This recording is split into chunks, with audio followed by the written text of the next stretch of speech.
మీ సర్టిఫికెట్లో ఏదైనా ప్రాబ్లం ఉంటే ఏం చేయాలి చెప్పు. మీ నేమ్ కానీ సర్నేమ్ కానీ తప్పుగా పడినప్పుడు దాన్ని ఎలా కరెక్ట్ చేసుకోవాలనేది ఆ ప్రాసెస్ నేను చెప్తాను.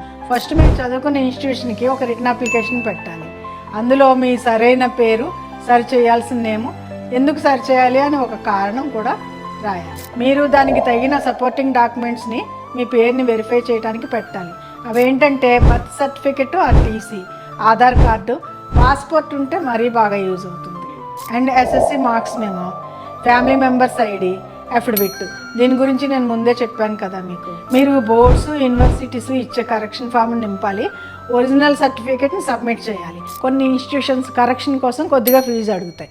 మీరు ఒక నోటరైజ్డ్ అఫిడవిట్ చేయించండి. అందులో మీ సరైన పేరు, సరికాని పేరు, సర్టిఫికెట్లో ఏ పేరు కరెక్ట్గా వేయాలి, తర్వాత మీరు పంపిన డాక్యుమెంట్స్ అన్నీ కరెక్ట్ అయినవా కాదని డిక్లేర్ చేస్తారు. మీరు సరి చేయాలనుకున్న సర్టిఫికెట్ ఒరిజినల్ అటాచ్ చేయాలి.